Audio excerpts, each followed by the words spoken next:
हमारे समाज का एक स्वरूप है।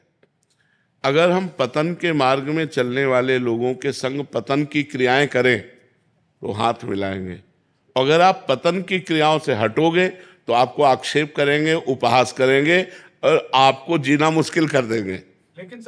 लेकिन हमको क्या करना है कि 100 लोग गलत हैं और उनमें से मैं एक सही हूं, तो मुझे लड़ना पड़ेगा 100 लोगों से, उनका उपहास सहना पड़ेगा और सच्चे मार्ग में मुझे बढ़ना होगा। ऐसा नहीं कि 100 के उपहास से मैं पीछे लौट जाऊं, ऐसा नहीं होना चाहिए। अपने को चलना और उन 100 का भी हित करना है।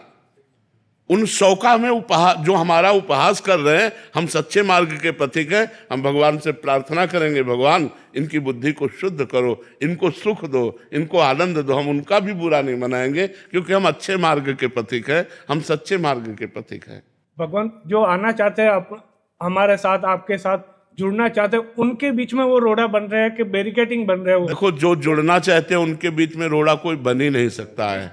जो जुड़ना नहीं चाहते हैं उनको हम जोड़ नहीं सकते, और लेकिन जो जुड़ना चाहते हैं उनको कोई नहीं रोक सकता। हजारों लोग इतने गलत गलत आचरण वाले अपने को सुधार लिए, हजारों लोग सुधार। एक आदमी आया था, उसने कहा था 40 साल से बराबर शराब पी रहा हूं, दवाइयां और कसमें और सब हो चुकी, लेकिन केवल एक बार आपका प्रवचन सुना, उसी दिन से छोड़ दिया और आज मैं बिल्कुल शराब मुक्त हूं। हमारे पास तब आया जब वो शराब मुक्त हो गया। तो हमें लगता है अगर आदमी छोड़ना चाहता है तो वो छोड़ देगा, छोड़ना नहीं चाहता है तो हम भी नहीं छुड़वा सकते। वो छोड़ना चाहे तो सुन के जब उसको लगा कि मैं गलत हूं तो उसने छोड़ दिया। कई बार हमने कहा कि भाई आप 100, 200, 500 के शराब पीते हैं, यदि आप 100, 200, 500 के अंगूर, सेव, संतरा, फल लेकर घर जाएं और अपने परिवार को दें, हरी सब्जी दें, तो कितना अच्छा रहेगा। आप शराब पी करके परिवार को दुख पहुंचा रहे हैं, अपने आप का नाश कर रहे हैं, आपके शरीरों के अंगों का नाश हो रहा है, आपकी इज्जत भी जा रही। आप फुटपाथ में पड़े हो, शराब पिए लड़खड़ा करके गिरे पड़े हो, 4 लोग तुम्हें देख के हंस रहे हैं, पैसा खर्चा किया और हंसी भी और हानि भी, तो इसमें लाभ तो है नहीं। भाई उठो, अपनी इस स्थिति से उठो और जागृत हो और अच्छे व्यक्ति बनो।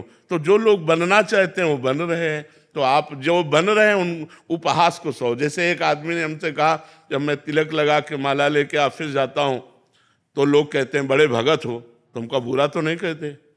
हाँ, महाराज महाराज बोलते हैं, महाराज बन रहे हो, महाराज बन रहे हो। तो कोई बड़ी बात है।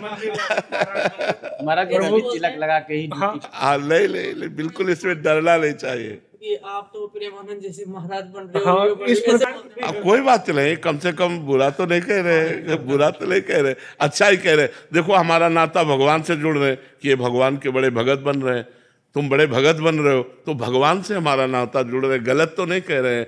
हमको ये देखना है कि उपहास करने वाले हमारी कोई भी आंतरिक वृत्ति को गिरा ना पावे, इतना हमको दृढ़ रहना है और कोशिश करना है कि हम उनको गिरा दें, वो हमारे मार्ग में आ जाए लेकिन हम उनके मार्ग में ना जाए, तब तो ठीक रहेगा।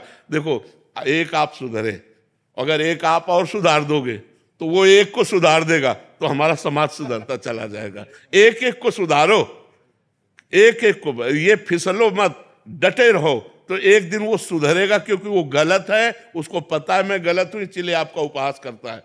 और जिस दिन वो आपका संग सही ढंग से प्राप्त कर पाया तो वो आपका दोस्त बन जाएगा। इसलिए आप हारिए मत।